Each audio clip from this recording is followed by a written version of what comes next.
खटखटाता है। अरे बाहर कितनी तेज हवा चल रही है, कितनी ठंड है। अरे माँ, दरवाजा खोलो, सब सो गए क्या? अंजलि नाइटी पहने शॉल लिए आती है और दरवाजा खोलती है। देवर जी, आपको कितनी बार बोला है 10 बजे से पहले घर आ जाया करो। देखो बाहर कितनी ठंड है, तुम्हारी वजह से मेरी नींद भी खराब हो गई। जानते हैं ना आप, हमारे घर में सबको अपनी नींद से कितना प्यार है। आखिर सभी को सुबह उठकर काम पर जो जाना होता है। वैसे आज तो आपके ऑफिस की छुट्टी थी, फिर आप कहाँ थे? जाता कहाँ भाभी, घर आ रहा था तो रास्ते में सपना का घर पड़ गया तो सोचा उससे मिलते आऊँ। क्या बात है, सपना से आजकल बातें मुलाकातें बहुत बढ़ रही हैं आपकी। लगता है माँ जी से बात करनी पड़ेगी। अगर आपको सपना पसंद है तो आपकी शादी उसी से करवा दें क्या? अंजलि की बातें सुनकर विकास के गाल लाल हो जाते हैं और वो सीधा अपने कमरे में चला जाता है। और अगली शाम को हॉल में हीटर चला के चाय पीते हुए अंजलि परिवार से विकास और सपना की शादी की बात करती है और इससे घर वालों को भी कोई एतराज़ नहीं होता। इसके बाद पूरा परिवार एक बार फिर रिश्ता लेकर सपना के घर जाते हैं और बैठते हैं। बहन, मेरी बेटी ने जरूर पिछले जन्म में कोई पुण्य कमाए थे जो आप जैसा ससुराल में लाओ उसे। मैं तो बहुत खुश हूँ, बस मेरी बेटी शादी के बाद हमेशा खुश रहे। तो देरी किस बात की, क्यों ना इस नवंबर को हम विकास के हाथ पीले कर दें। शादी का सीजन शुरू हो चुका है। गरीब सपना जो कि गांव में रहती थी, उसका रिश्ता एक बड़े बंगले में और रह रहे विकास से तय हो जाता है और अगले महीने में ही दोनों की शादी हो जाती है। और जब शादी करके सपना पहली बार अपने ससुराल आती है और गाड़ी से नीचे उतरती है तो अपने सामने अपना बड़ा सा बंगला देखकर उसके होश उड़ जाते हैं और वो बंगले को ऊपर से लेकर नीचे तक और दाएं से बाएं तक अच्छे से देखती है और मन ही मन खुद से कहती है, हाँ, ये मेरा ससुराल है।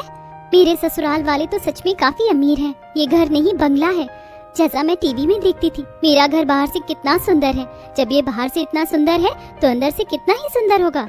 सपना हाँ बाहर खड़ी खड़ी बस अपने बंगले को ही निहारती रहोगी क्या? हाँ, अंदर भी चलोगी? और रामू काका, शांति आंटी, हाँ आप लोग देख क्या रहे हैं? नई बहू आई है, उनका सामान लेकर अंदर आओ। दिख नहीं रहा बाहर कितनी ज्यादा ठंड है? मेरी देवरानी इतनी देर बाद कलश गिरवा कर गृह प्रवेश करवाती है। कुछ ही देर में सपना अपने कमरे में जाती है और तभी एक नौकर हीटर चालू करके जाता है। फिर अपना कमरा देखकर सपना अपने पति से कहती है, तुमसे एक बात कहूँ, मैंने तो कभी सोचा ही नहीं था कि मैं किसी बड़े बंगले की बहू बन सकती हूँ, पर मुझे यहाँ आकर बहुत अच्छा लग रहा है। और हमारा बंगला जितना सुंदर बाहर से है उससे भी कहीं ज्यादा सुंदर अंदर से है। मुझे अच्छा लगा कि तुम्हें हमारा घर पसंद आया, वरना मैं तो घबरा रहा था। वैसे ठंड बहुत ज्यादा है, अब मुझसे ठंड बर्दाश्त नहीं हो रही, मैं तो चला सोने। सपना और विकास कपड़े बदलकर कुछ देर बात करके सो जाते हैं और अगली सुबह सपना 4 बजे उठ जाती है। साथ ही वो अपने पति का कंबल हटाकर उठाने लगती है। विकास उठो, सुबह के 4 बज गए हैं। पापा कहते थे इंसान को सुबह जल्दी उठकर नहा लेना चाहिए, सुबह पूजा पाठ करनी चाहिए, तुलसी को जल और सूर्य देव को जल चढ़ाने के बाद खाना बनाना चाहिए। तुम भी उठ जाओ। अरे सपना, तुम्हारे पापा क्या कहते थे मुझे नहीं पता, और प्लीज मुझे कंबल दे दो, बहुत ज्यादा ठंड लग रही है। इस ठंड में मेरी जान मत लो, और ना ही सुबह 4 बजे नहाने की तुम्हें आदत है ना, मुझे सोने दो, मैं नहीं नहाऊंगा इतनी ठंड में सुबह 4 बजे। विकास सपना के हाथ से कंबल छीन कर सो जाता है, जिसके बाद खुद सपना अलमारी से कपड़े निकालकर नहाने के लिए चली जाती है और कुछ ही देर में नहाकर बाहर आती है और अपने बालों को सुखाकर सबसे पहले सपना पूजा करने के लिए घर के मंदिर में जाती है। ओम जय जगदीश हरे, स्वामी जय जगदीश हरे, दीन बंधु दुख हरता ठाकुर तुम मेरे, स्वामी रक्षक तुम मेरे, अपने हाथ उठाओ अपनी शरण लगाओ, द्वार पड़ा तेरे, ओम जय जगदीश हरे। सपना जब सुबह 4 बजे उठकर नहाकर तेज आवाज में भजन के साथ घंटी बजाकर पूजा कर रही होती है तो उसकी वजह से सभी की आंख खुल जाती है। अभी तो सुबह के सिर्फ 4:30 बज रहे हैं। मेरा स्कूल तो 8 बजे का है ना, फिर घर में कौन शोर बजा रहा है? मुझे और सोना है, ठंड भी लग रही है। अरे सपना की माँ ने बताया था कि उनके पति पंडित थे, सुबह शाम मंदिर में भजन कीर्तन करते थे। लगता है इसी वजह से सपना को भी सुबह 4 बजे उठकर भजन करने की आदत है। अंजलि, तुम बाहर जाकर उसको बोलो ना कि थोड़ा आराम से भजन करे, या कल कर ले। मुझे बहुत नींद आ रही है, मैं वैसे भी कल रात को सही से सोया नहीं था। रवि और राजू के कहने पर अंजलि नाइटी में शॉल लिए कमरे से उठकर मुंह बनाते हुए बाहर आती है। सपना, भजन गाना बंद करो, तुम्हारे शोर से हमारी नींद खुल रही है।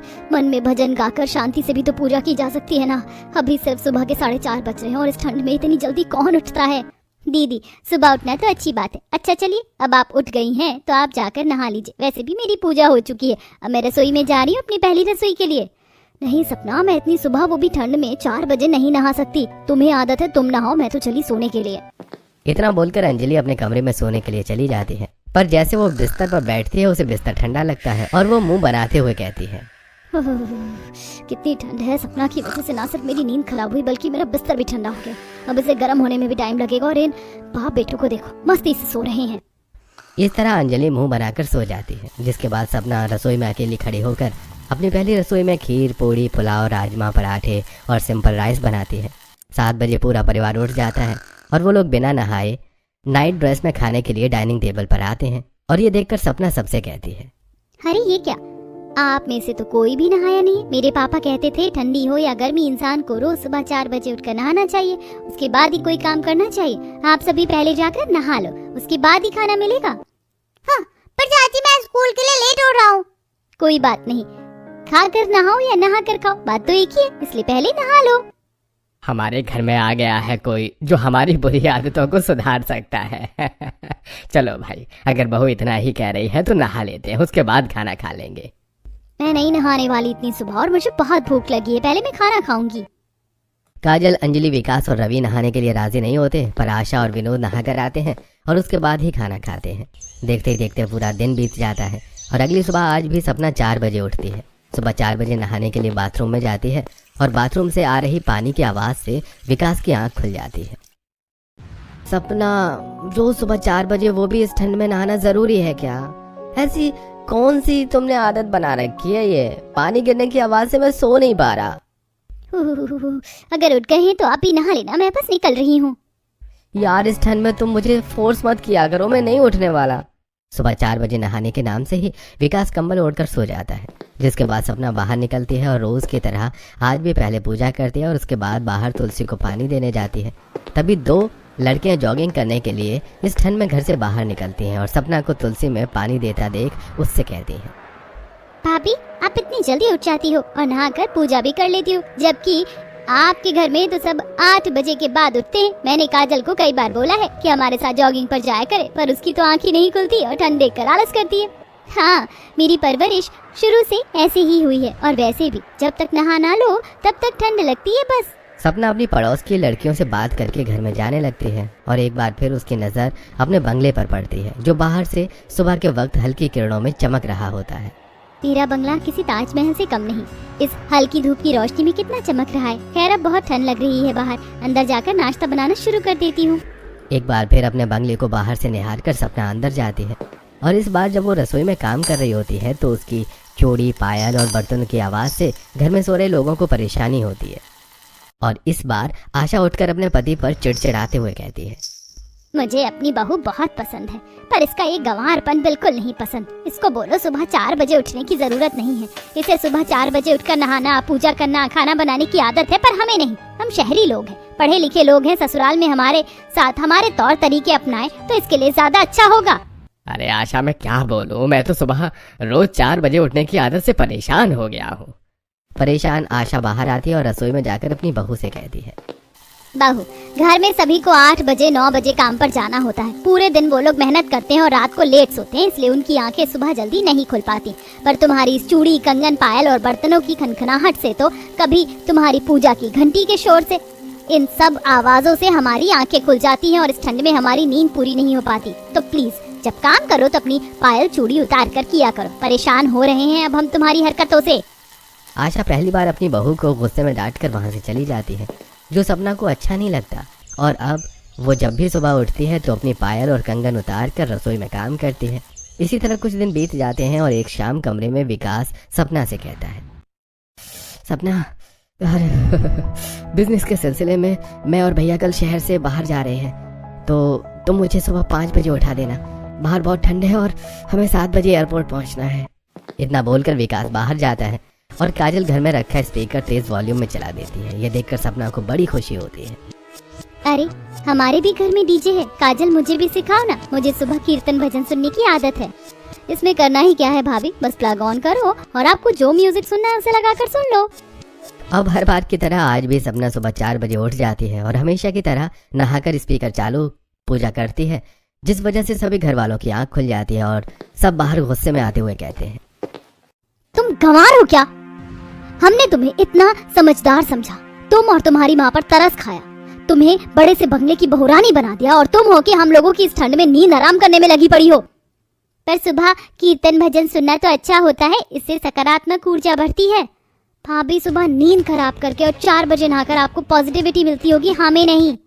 सभी सपना पर नाराज होकर अपने कमरे में फिर से सोने के लिए चले जाते हैं। पर विकास कमरे में जाकर अपनी पैकिंग शुरू कर देता है और सपना अपने पति और जेठ का लंच तैयार करके बाहर आती है और जब वो लोग जाने लगते हैं तो उन्हें लंच देते हुए कहती है, अरे आप दोनों इतनी दूर जा रहे हैं, लंच तो लेकर जाओ।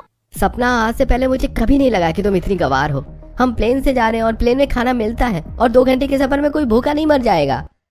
जब विकास उससे रूखा बर्ताव करता है तो सपना को काफी बुरा लगता है और इसी तरह 2 दिन बीत जाते हैं और एक दिन राजू स्कूल से घर आते ही अपनी माँ से कहता है, जो हॉल में बैठी थी, हाँ कल स्कूल वाले हमें पिकनिक पर ले जा रहे, सुबह 6 बजे स्कूल जाना, आप छोड़ देना और जल्दी पे उठा देना। अरे बेटा, सुबह जल्दी उठने का काम तो तेरी चाची का जरूरी है क्या? हाँ बेटा, नहाने से शरीर हल्का हो जाता है और मन फ्रेश। सपना अपने साथ राजू को भी सुबह 4 बजे नहला देती है और जब अंजलि अपने बेटे को स्कूल 6 बजे लेकर जा रही होती है तो राजू बार बार छींकने और खांसने लगता है। सपना, ना तुम सिर्फ गवार हो बल्कि निहायत ही बेवकूफ भी। मेरे बेटे को सुबह 4 बजे नहला दिया। तुम्हें सुबह 4 बजे नहाने की आदत है, मेरे बेटे को नहीं।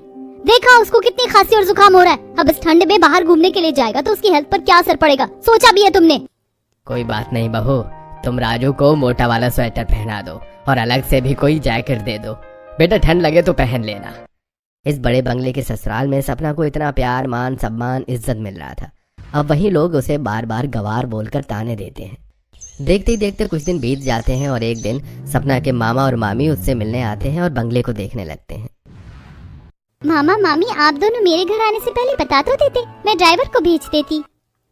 अरे नहीं बेटा, हम तो बस तीर्थ के लिए निकल रहे थे तो सोचा कि तुझे मिलते हुए जाएं।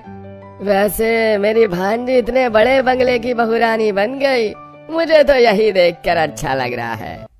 आप दोनों थोड़ा समय निकाल कर आए हैं, चलिए अंदर, बाहर बहुत ठंड हो रही है। अरे बेटा, इतनी भी ठंड नहीं है, बाहर देख कितनी धूप है, अंदर ठंड लगेगी हमें तो।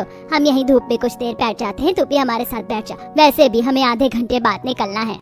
कुछ ही देर में सपना के मामा मामी को निकलना था, इसलिए वो लोग बंगले के बाहर ही बने सिटिंग एरिया में बैठ जाते हैं और सपना उनके लिए गर्म चाय लेकर आती है, जिसे पीते हुए उसके मामा मामी बार बार बंगले को ही देखते हैं और सपना से कहते हैं, बेटा इतना बड़ा घर है तेरा, तो तू तो थक जाती होगी घर के काम करके।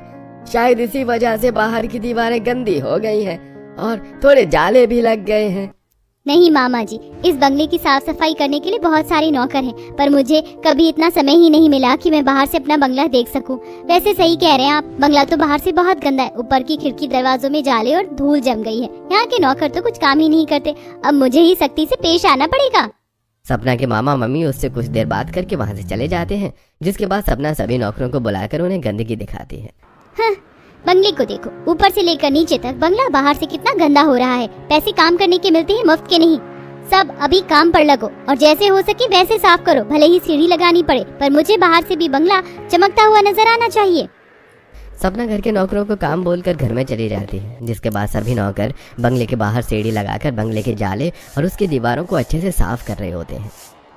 अरे छोटी मालकिन कितनी बुरी है, आज तक ना बड़ी मालकिन ने और ना ही अंजलि मालकिन ने हमें बाहर के बंगले की सफाई करवाई नहीं है। और इसे देखो, इस गरीब को ससुराल में आए 1 महीना नहीं हुआ कि इसने अपने रंग दिखाने शुरू कर दिए। बात हो गया, मैं तो मालकिन से बात करूंगी। जब इनकी शिकायत लगेगी ना तब पता चलेगा। एक तो इतनी ठंड हो रही है और इसे देखो कैसे हमसे काम करवा रही है, मेरे तो हाथ भी काम नहीं कर रहे हैं। ठंड होने की वजह से घर के नौकर सही से बंगले की सफाई नहीं कर पाते और ना ही अंदर से घर साफ होता है, जिस वजह से विनोद, आशा और अंजलि बाहर आते हैं और घर के नौकरों को बाहर की सफाई करता देखकर उन पर भड़कने लगते हैं, जिस वजह से घर के नौकर सपना की चुगली कर देते हैं। माफ करना मालकिन, छोटा मुंह बड़ी बात पर छोटी मालकिन बड़ी खड़ूस है। गरीब है पर गरीबों का दर्द नहीं समझती। 1 नंबर की गवार औरत है, घर की सफाई रुकवा कर हमसे बंगले को बाहर से साफ करने के लिए कह रही है, वो भी ठंड में। देखिए ठंड की वजह से हमारी क्या हालत हो गई है। अगर हमें कुछ हो गया तो कौन हमारे घर वालों को देखेगा। हाँ, सच में माँ जी, सपना की इन हरकतों से तो मैं भी परेशान हो गई हूँ। उस गवार को तो